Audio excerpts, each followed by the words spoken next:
এক পিতা তার কন্যাকে বিবাহ দিতে চাচ্ছেন, কিন্তু সে নারাজ। তাকে জিজ্ঞেস করা হলে তার ব্যক্তি রুচি বা শারীরিক কোনো সমস্যা আছে কিনা, সে বলল না। তাহলে কেন বিবাহ করতে চাচ্ছে না? সে উত্তর দিল, দাম্পত্য জীবন তার কাছে কঠিন মনে হয়। সে একাকী জীবন কাটাতে চায়। তার এক কথায় সে বিবাহ করবে না। পড়াশোনায় সে মাস্টার্স শেষ করেছে। তার বাবার আর্থিক অবস্থাও ভালো না। এই অবস্থায় তার সাথে তার পিতার মুআমালাত কেমন হবে? প্রথম কথা হলো যে, কোনো নারী বা পুরুষ যদি বিবাহ না করে একাকী জীবনযাপন করতে চায় এবং সে যদি তার চরিত্রের হেফাজত করবার ব্যাপারে কনফিডেন্ট থাকে, তাহলে সেক্ষেত্রে ইসলাম তাকে বাধ্য করে না বিবাহ করতে। এরকম ক্ষেত্রে যে বাবা মা আর্থিকভাবে অসচ্ছল, তাহলে সেক্ষেত্রে আজকাল বিভিন্ন উপায়ে উপার্জন করে বাবা মাকে সহযোগিতা করার সুযোগ একজন নারীর জন্যও থাকে। তিনি সেই চেষ্টা করবেন, বাবা মার উপরে বোঝা হবেন না। এটা হলো মৌলিক কথা। এরপর আসা যাক, এই বিবাহের প্রতি যে অনাগ্রহ, এই অনাগ্রহের কারণ কি? এটা অবশ্য ব্যক্তিভেদে ভিন্ন হতে পারে। যার ব্যাপারে প্রশ্ন করা হয়েছে, হতে পারে তার কোনো যৌক্তিক কারণ আছে। হয়তো তার মানসিক ভীতি কাজ করছে, যেটা হয়তো কাউন্সেলিং এর মাধ্যমে ঠিক হতে পারে। আমার বিশ্বাস বা ধারণা যে এর মাধ্যমে ঠিক হতে পারে। অতএব ভালো কাউন্সিলরের মাধ্যমে যদি তাকে কাউন্সেলিং করানো হয়, বোঝানো হয় এবং উদ্যোগ নেওয়া হয়, হয়তো তার এই বিবাহ ভীতি দূর হবে। তবে অল ওভার সারা বিশ্বব্যাপী একটা বড় সংকট চলছে। সেটা হলো, গোটা পৃথিবীতে আজ বিবাহটা, এটাকে অনেকটা আতঙ্কের অপর নাম হিসেবে প্রতিষ্ঠিত করা হচ্ছে, প্ল্যান ওয়াইজ করা হচ্ছে। কেন? যাতে করে মানুষ বিবাহের পথ থেকে সরে এসে নিজেদের জৈবিক চাহিদা পূরণ করবার জন্য হারাম পথে পা বাড়ায়। এটা করলে তাদের লাভ কি? এটা করলে তাদের লাভ হলো, মানুষের প্রথমত পৃথিবীতে মানুষের অস্তিত্বই হুমকির মধ্যে পড়বে। নানান প্ল্যান প্রোগ্রাম পৃথিবীর আপনার কর্তাদের, পৃথিবীর নিয়ন্ত্রকদের, পৃথিবীর আপনার নেপথ্যের নায়কদের নানা প্ল্যান প্রোগ্রামের অংশ এটি। আমরা মুসলিম সমাজগুলোতে পর্যন্ত এই সমস্যা দেখছি। আর অমুসলিম প্রধান সমাজগুলোতে তো, উন্নত দেশগুলোতে তো এখন বিবাহ রীতিমতো ভয়ের ব্যাপার। কেউ বিয়ে করতে চায় না। অথচ যারা দিন মেনে চলেন, যারা আল্লাহর কাছে নিজেকে সমর্পণ করেছেন, যারা আসলেই মুসলিম হয়েছেন, তারা বৈবাহিক জীবনটাকে এতটা উপভোগ করেন, এটা তাদের জন্য এতটা উপভোগ্য যে এটা দুনিয়ার একটা জান্নাতি জীবন বলা যেতে পারে। আল্লাহ তাআলা যাদেরকে এই জীবন দিয়েছেন, যারা এই তৌফিক পেয়েছেন, তারাই জানেন যে একটা সুন্দর দাম্পত্য জীবন কতটা উপভোগ্য। নবী করিম সাল্লাল্লাহু আলাইহি ওয়াসাল্লাম সেজন্য বলেছেন, আদ-দুনিয়া কুল্লুহা মাতা ওয়া খায়রু মাতা'আদ দুনিয়া আল মারআতুস সালিহা। পুরা দুনিয়ার সবকিছুতেই আল্লাহ রাব্বুল আলামিন তার নেয়ামত রেখেছেন। সবচাইতে উপভোগ্য নেয়ামত আল্লাহ একজন সৎ জীবন সঙ্গিনী, নেককার জীবন সঙ্গিনী। ঠিক একই কথা একজন নারী বেলায় প্রযোজ্য। তার জন্য একজন সৎ নেককার জীবন সঙ্গী পাওয়া সবচেয়ে উপভোগ্য। এখন বিবাহটাকে ভীতিকর বিষয়ে পরিণত করা হয়েছে নানাভাবে।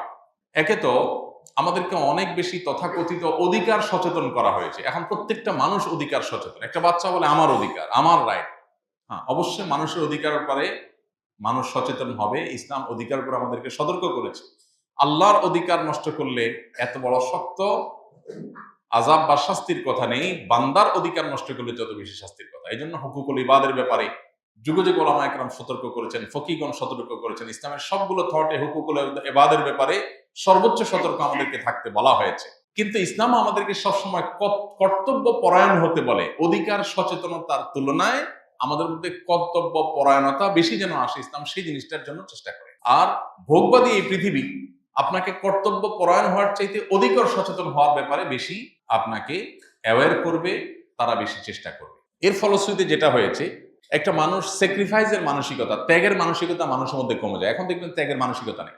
সবাই শুধু এটা আমার আমার আমার কি হলো, আমার কি হলো, আমি কেন করবো, এগুলো ছাড়ের মানসিকতা নেই। ইসলাম আমাদেরকে পদে পদে ছাড় শিখিয়েছে। কোনো মানুষ যদি স্যাক্রিফাইস শিখে, ছাড় শিখে, শুধু দাম্পত্য জীবন না, তার সামগ্রিক জীবনে সে সুখ শান্তি পাবে। আর যদি কেউ স্যাক্রিফাইস না শিখে, শুধুমাত্র অধিকার সচেতন হয়, তো সে তথাকথিত অধিকার হয়তো পাবে, কিন্তু সে মানসিক শান্তি কখনো পাবে না। এই জন্য দেখবেন উন্নত বিশ্বে অমুসলিমদের মধ্যে ঘরে ঘরে আত্মহত্যা, ডিপ্রেশন, ফ্রাস্ট্রেশন, নানা রকম মনোবেদনা। ইভেন মুসলমানদের সমাজেও দিন থেকে যারা সরে যাচ্ছে, তাদের মধ্যে ফ্রাস্ট্রেশন, ডিপ্রেশন বাড়ছে।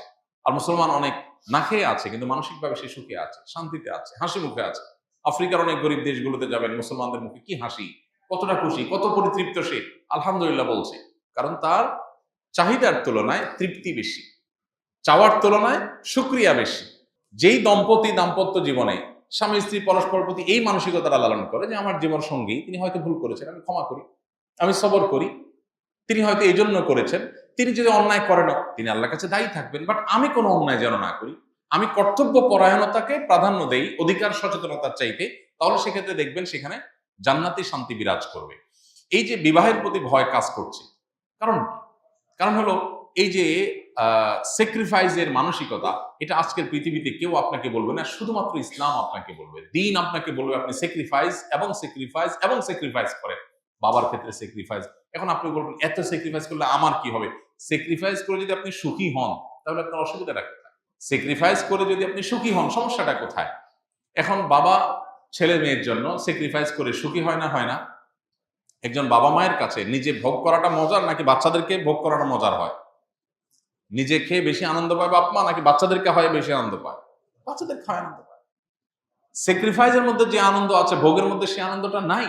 কিন্তু আজকের পুরো পৃথিবী এই ভোগবাদী দুনিয়া, বস্তুবাদী দুনিয়া, আজকের এই সিস্টেমটাই এমন ভাবে ডেভেলপ করা হয়েছে যে আপনাকে ভোগবাদী করা হবে, কোথাও স্যাক্রিফাইসের কথা বলা হবে না। আর এই কারণে বিবাহের প্রতি ভীতি তৈরি হয়েছে, কারণ স্যাক্রিফাইসের মানসিকতা নাই।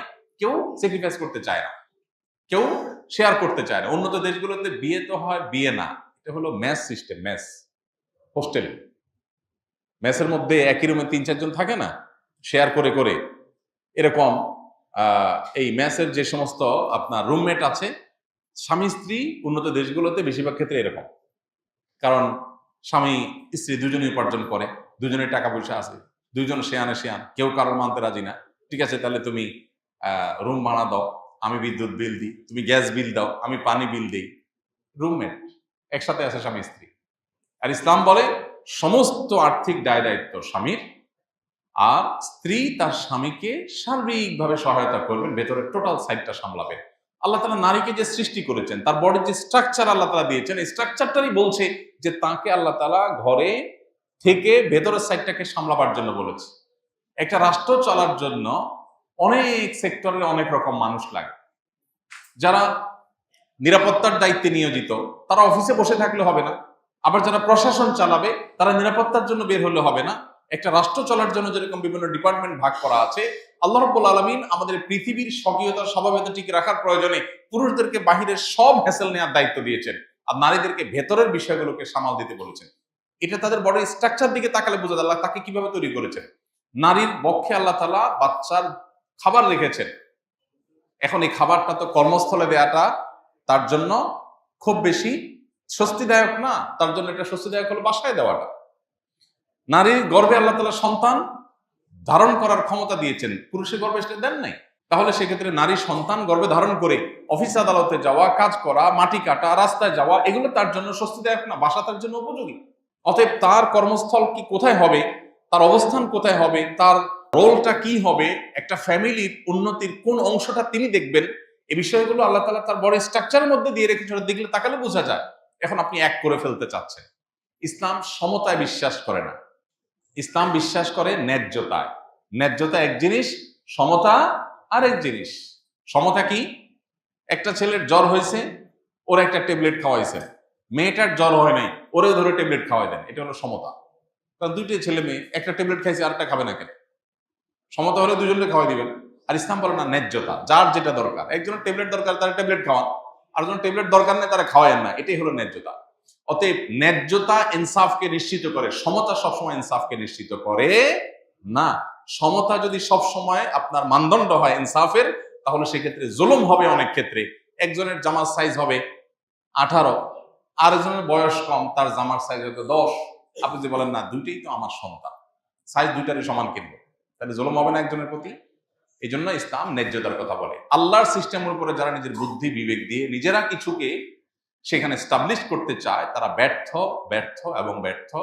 পৃথিবীর ইতিহাস প্রমাণ করে, বাস্তবতা প্রমাণ করে। অর্থাৎ বিবাহ ভীতি যারা তৈরি করেছে পৃথিবীতে, এরা বিবাহ বহির্ভূত সম্পর্ককে অ্যাপ্রিসিয়েট করতে গিয়ে করেছে, এদের নিজেদের জীবন জ্বলে পড়ে ছাই এবং সারখার হয়ে যাচ্ছে। সবচেয়ে বেশি প্রেমের অভিনয় করা মানুষগুলো দেখেন জীবনে কি অবস্থা। একের পর এক বড় বড় নামি দামি নায়িকা, গায়িকা, অ্যাক্টর, অভিনেতা অভিনয় করে প্রেমের, কিন্তু বাস্তব জীবনে বিয়ে হয়ে গেছে, ছেলে বড় হয়ে গেছে, এখন বিচ্ছেদের গুঞ্জন শোনা যায়। নিউজ হয় কি?